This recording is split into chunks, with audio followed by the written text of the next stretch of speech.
Hey, salut les apprentis chimistes, ici Blablaro, j'espère que vous allez bien. Aujourd'hui c'est une vidéo TIPE, donc là c'est mon étudiante Lucie qui va vous présenter son TIPE. Alors je ne sais pas si vous avez déjà vu la vidéo du TIPE d'Anaïs que j'ai postée précédemment, dans laquelle elle parlait de la corrosion des métaux. En fait, Lucie et Anaïs étaient binômes, donc il y a une partie de leur TIPE qui est commune. Voilà, et évidemment elles ont aussi fait tout un paquet d'expérimentations différentes. L'intérêt du TIPE en groupe, c'est qu'en fait, chacun peut un petit peu tracer sa route, mais quand on est face à des problèmes, on peut y réfléchir à deux. Et puis, en même temps, ça permet à la fin de confronter un peu ses résultats avec celui de son binôme, et parfois d'enrichir, du coup, la réponse qu'on va donner à la problématique qu'on s'est posée. Bref, je voulais en tout cas remercier Lucie de s'être prêtée au jeu de nous présenter son oral blanc. C'est vraiment hyper sympa, comme je l'ai dit dans les autres vidéos qu'il y avait avant. C'est un exercice qui n'est pas évident, c'est-à-dire de mettre en public un oral blanc dans lequel on a encore des choses à améliorer, dans lequel l'oral n'est pas encore parfait, dans lequel il peut y avoir des petites choses à reprendre dans les diapos. Mais voilà, les étudiants se sont prêtés au jeu, donc j'espère vraiment que ça va vous aider, que ça va vous plaire. Vous pouvez évidemment leur laisser des commentaires, ce sera hyper sympa. Et puis, comme d'habitude, je mets plus d'informations en description. Voilà, je vous souhaite bon visionnage et je vous laisse avec Lucie. Bonjour, je vais vous présenter mon TIPE sur la corrosion des métaux et sur les moyens de protection de la corrosion des métaux. Donc d'abord, la corrosion, c'est un enjeu majeur en termes économiques puisque son coût annuel s'élève à plusieurs milliards de dollars. C'est aussi un enjeu en termes de protection puisque la corrosion est responsable de l'effondrement de certains édifices comme des ponts.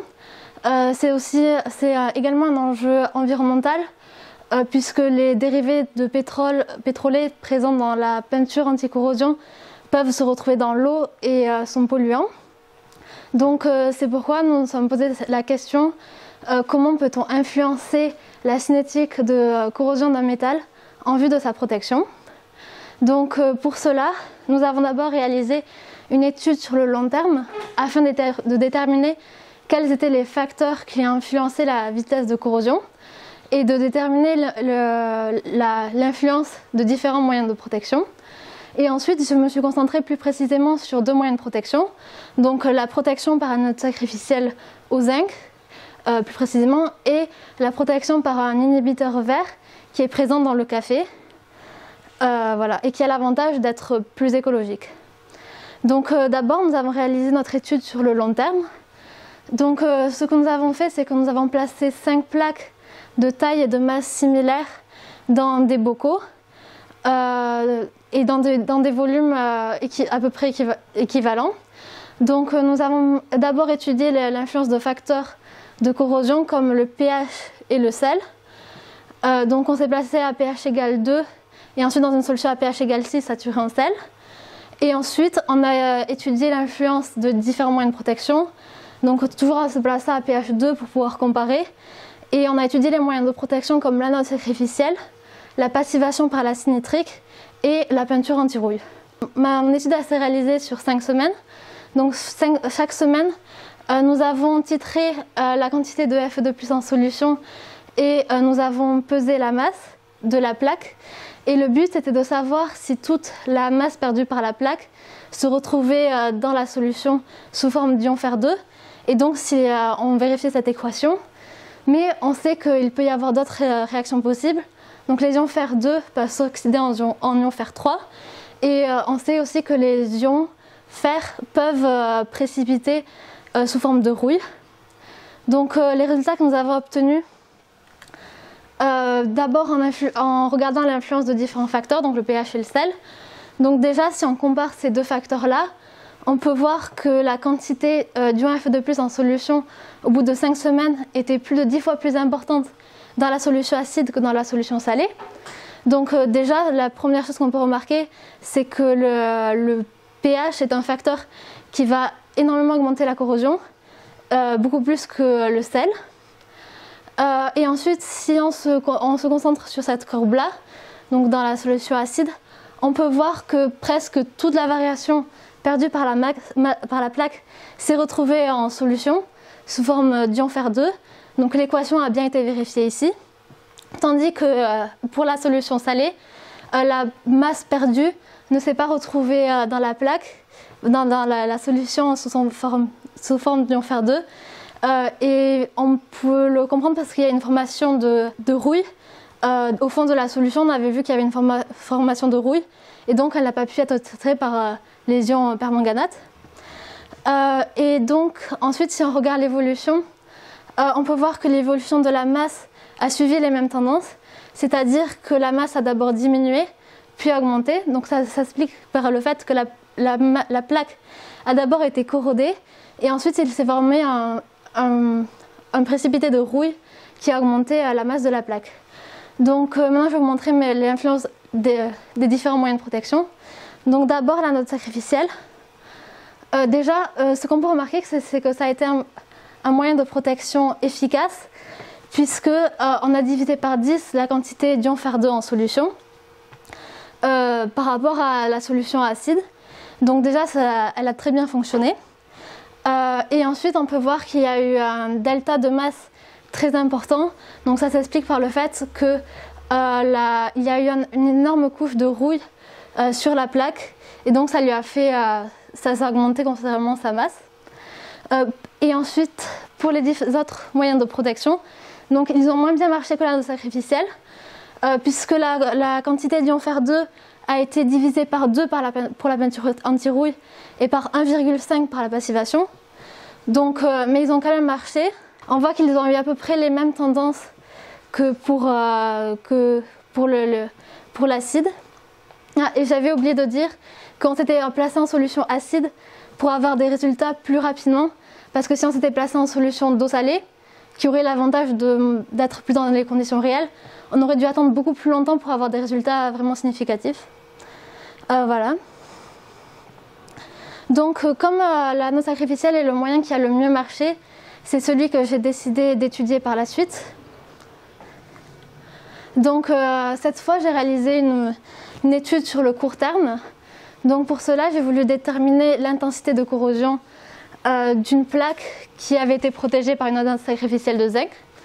Donc pour cela j'ai voulu tracer un diagramme d'Evans dans l'approximation de Tafel. Donc on a réalisé le montage électrique suivant, sachant que cette plaque de fer sert d'électrode de travail, cette plaque de zinc sert de contre-électrode et celle-ci sert d'anode sacrificielle. Et en traçant le potentiel du fer et le potentiel du zinc en fonction de l'intensité, on peut en déduire l'intensité de corrosion. Donc grâce à un programme Python, j'ai pu réaliser les régressions linéaires. Et ensuite, avec la méthode de Monte-Carlo, j'ai pu propager l'incertitude sur l'intensité de corrosion. Parce que si on n'avait pas réalisé cette méthode-là, on n'aurait pas pu connaître l'incertitude sur l'intensité de corrosion.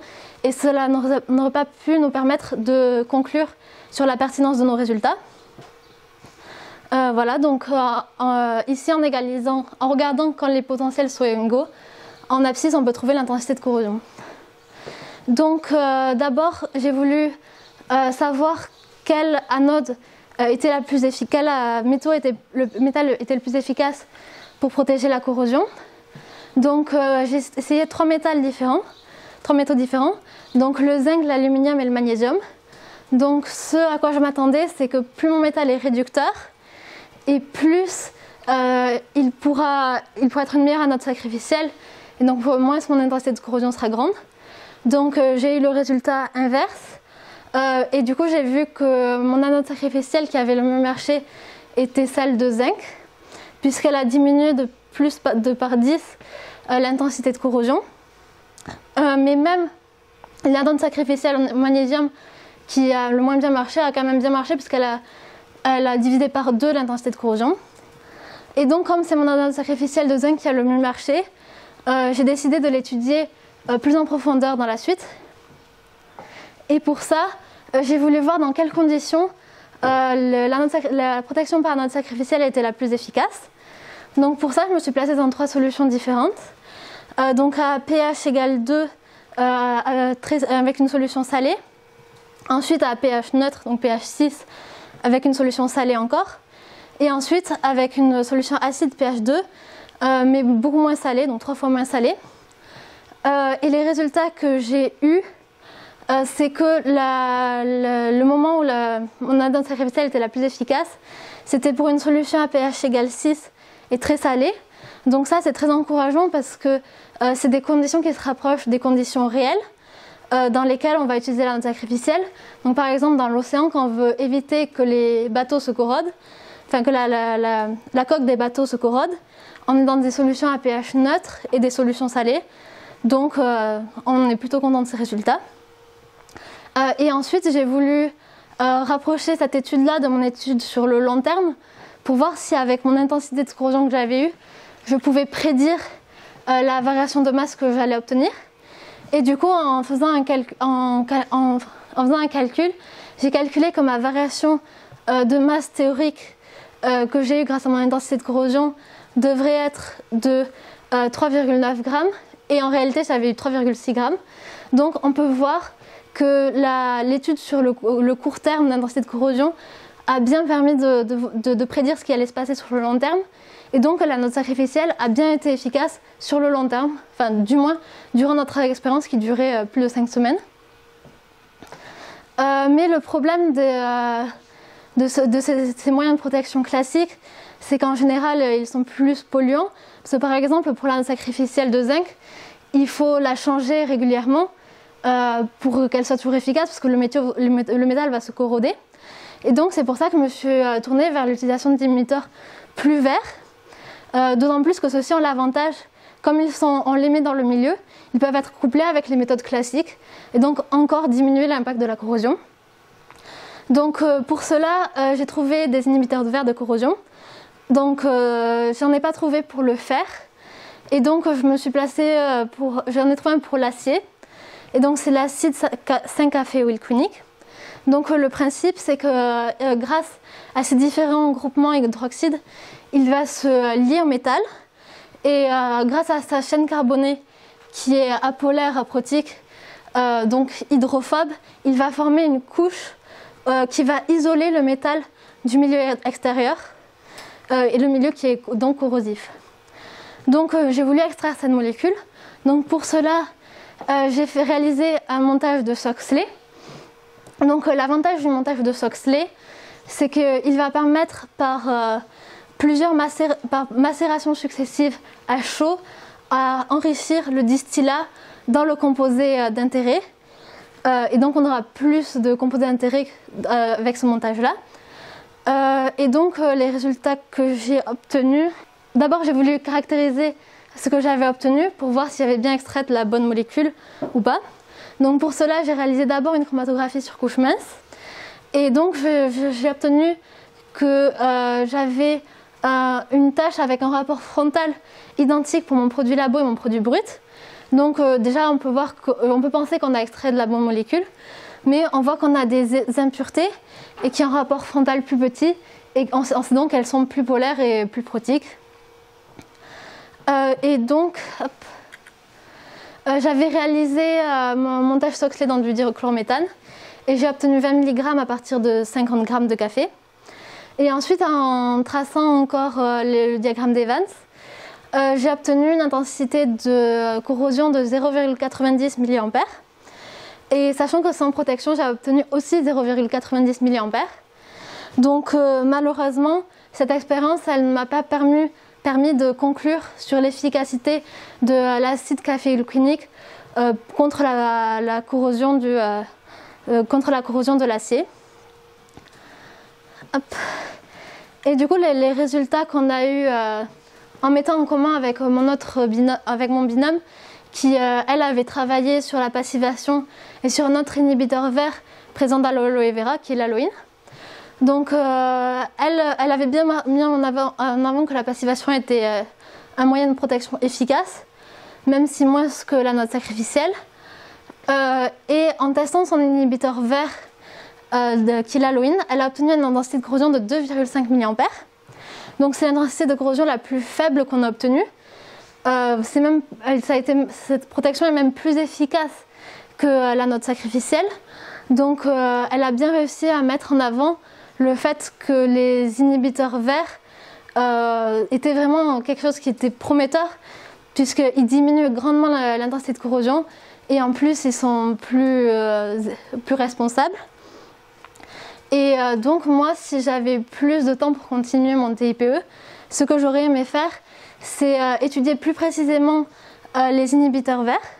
Donc déjà, mon inhibiteur vert, j'aurais bien aimé le tester sur différents métaux pour voir si juste il n'a pas marché avec l'acier ou si en le testant sur du fer par exemple ou d'autres métaux, il aurait pu mieux fonctionner. Et j'aurais bien aimé aussi essayer différents inhibiteurs verts pour en trouver différents qui pourraient marcher et voilà, parce que vu que le mien n'avait pas marché. Voilà. Hop, merci de votre attention. Ok, merci Lucie. On a 14 minutes 40, donc gestion du temps parfaite. C'est bien. Du coup, je vais passer aux questions. Oui. Première question, je voulais sur ton inhibiteur vert, qui du coup a posé des soucis. Est-ce que tu as compris pourquoi ça n'a pas marché? J'ai plusieurs hypothèses. Je ne peux pas être sûre de ma réponse, mais je pense que déjà, je l'ai extrait en très faible quantité parce que comme mon solvant d'extraction était apolaire à protique et que mon inhibiteur vert, dû à ses nombreux groupements hydroxydes, était assez polaire, je pense qu'il a dû aller en grande partie dans ma phase aqueuse. Et donc, je n'ai pas extrait une très grande quantité. Et du coup, en le mettant dans la solution, vu qu'il était présent en très faible quantité, il n'a pas pu protéger la corrosion du fer. Je pense que c'est ma principale piste qui a expliqué pour la... Ça me paraît probable, et on va même aller un poil plus loin. Est-ce que tu peux remettre la diapo où on voit sa structure? Oui, bien sûr. Ok. Donc admettons que toi, pendant tes extractions, du coup, si tu comprends, tu as fait un SOX là, et après, c'est lors du traitement que lui, il serait resté dans la phase aqueuse. Oui. Ok. Qu'est-ce que du coup maintenant, si tu imaginais que tu referais la même manip et que là tu te rendrais compte, tu dis ah il est dans la phase aqueuse, qu'est-ce que tu proposerais de faire pour l'isoler? Moi je soupçonne quand même, tu vois, tu as une fonction acide carboxylique. Oui. Est-ce qu'il n'était pas sous forme de carboxylate lui? Ah, donc peut-être en acidifiant, déjà il aurait été moins soluble. On pourrait tenter de jouer sur le pH. Oui, d'accord, jouer sur le pH, comme ça il aurait été moins soluble. Et ensuite, s'il précipite, je vais l'extraire d'abord. Je vais réaliser une extraction solide-liquide. Donc je vais le... Ça s'appelle comment? Comme je récupère la phase solide, je vais l'essorer. Et maintenant, dans l'hypothèse où effectivement il ne précipiterait pas, peut-être qu'on essaierait différemment. Bon, ok. Il y a le facteur pH. Quel autre facteur peut jouer sur la solubilité d'une molécule comme ça? Sur la solubilité, la température. Donc déjà, plus on augmente la température et plus la solubilité va augmenter. Donc ça pourrait être une piste. Donc, dans la logique de le faire cristalliser, on pourrait passer en milieu acide pour avoir toutes les fonctions sous forme neutre, plus descendre la température. Okay. Je reviens sur le global du TIPE. Est-ce que tu peux me dire quel a été ton pire moment dans tout le TIPE? Ah, mon pire moment? Ah, je pense que je sais. Au début, quand on voulait tracer les diagrammes d'Evans, on avait beaucoup de mal à prendre le montage en main, à prendre les appareils en main, parce qu'on couplait un peu de l'électricité avec de la chimie. Et du coup, c'était un peu particulier de réaliser le montage, d'être sûr qu'il marche, de prendre en main les appareils. Et du coup, on a passé plusieurs séances à essayer de recommencer, on tracer les diagrammes d'Evans, et ça nous donnait n'importe quoi. Et la partie où on traçait les diagrammes d'Evans, des fois on les traçait, ça nous donnait n'importe quoi. On refaisait la même chose la semaine d'après, le même montage, et on avait un bon résultat. Donc ça nous a... Comment ça a débloqué? Parce que j'ai vu cette phase-là où du coup vous galériez, et puis à un moment donné, paf, ça marchait à tous les coups. Et qu'est-ce qui a fait que vous avez débloqué? Déjà, on a bien compris comment faire le montage. On a bien compris comment mettre en place les appareils. Donc, par exemple, sur le mode de l'ampèremètre. Donc déjà, quand on a compris ça, puis compris comment faire le montage à force de s'entraîner, on l'avait pris en photo pour être sûr de bien le refaire, pour pouvoir vérifier qu'on l'a. Donc déjà qu'on a bien su faire le montage, je pense que ça nous a bien aidé. Après, même des fois, même en sachant bien faire le montage, et des fois on avait quand même des ratés. Des fois, ça nous arrivait que ça marchait pas et on le refaisait et ça marchait. Ça, on ne sait pas vraiment l'expliquer. Peut-être aussi quand on prenait trop de temps à faire l'expérience, il y avait le facteur du temps qui rentrait en jeu. Et du coup, plus on prenait de points de plus longtemps après, et plus moins nos courbes étaient belles. Et du coup, les premières manipulations, comme on était assez lent, on prenait beaucoup de temps. Et du coup, je pense que ça a fait que nos courbes étaient... Est-ce que tu peux m'expliquer, maintenant je reviens du coup à l'intérieur du TIPE, le principe de la manip des diagrammes d'Evans? Le principe des diagrammes d'Evans, oui, bien sûr. Qu'est-ce qu'on mesure et pourquoi? Donc, on mesure le potentiel de l'électrode de travail, donc l'électrode de fer, et d'une contre-électrode, l'électrode de zinc. Et ensuite, on se place dans l'approximation de Tafel, parce que normalement, on a que le E est égal à ln de A fois ln de I plus B. Et dans l'approximation de Tafel, on peut dire que E c'est égal à A fois I plus B. Donc on s'est placé dans cette approximation-là. Et ensuite, on traçait le potentiel du fer, le potentiel du zinc. On regardait l'intersection de ces deux droites. Et à l'intersection, on pouvait lire l'intensité de corrosion. Parce que l'intersection, physiquement, correspond à quoi, en fait? L'intersection, elle correspond au moment où les deux potentiels sont égaux. Le potentiel du fer est égal au potentiel du zinc. Et en fait, les deux potentiels sont égaux au potentiel de corrosion, c'est ça? Oui. Qui correspond à l'intensité de corrosion. Oui, c'est ça. Et du coup, je t'ai demandé quel était le pire moment de ton TIPE.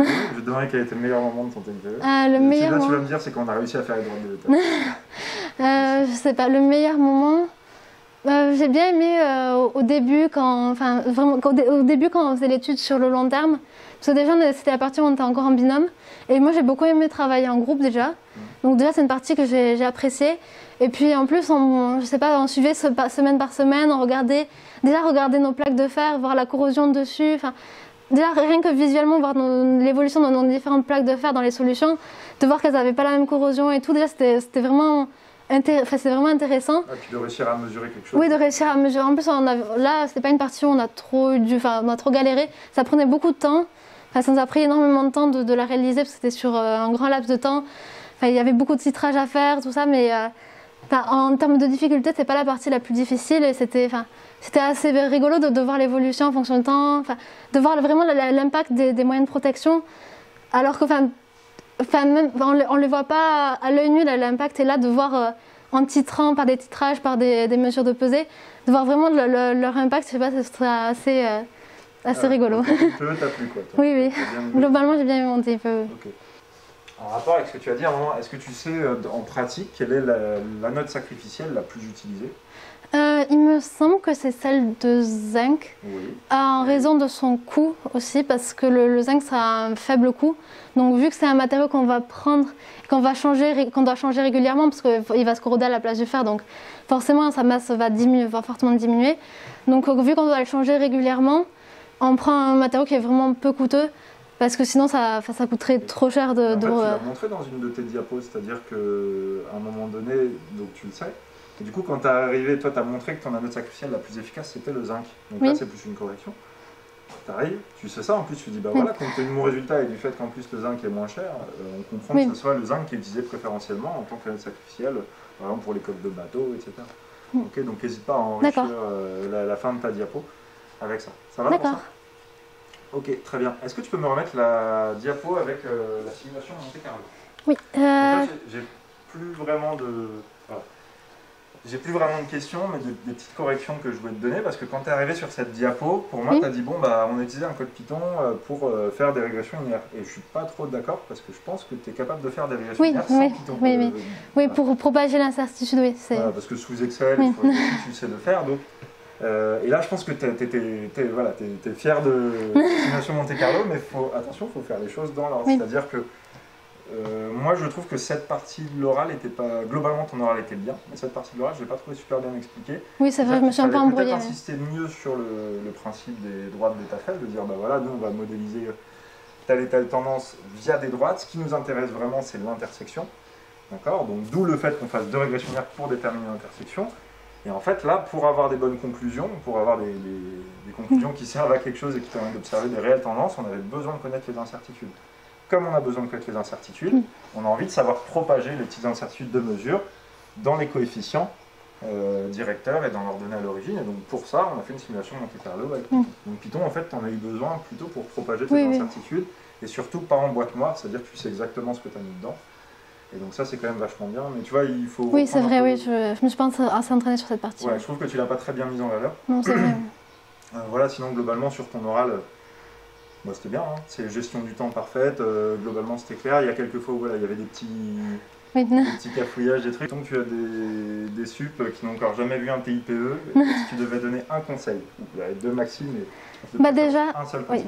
Choisir un sujet qui vous plaît, si vous ne l'avez pas encore fait, parce que vu que vous allez travailler un an dessus, Si vous faites quelque chose qui vous plaît pas trop, que vous dites bon, allez, j'ai vu ça, bon, voilà, si vous n'êtes pas vraiment emballé, un an ça va être long sur un sujet qui vous plaît pas.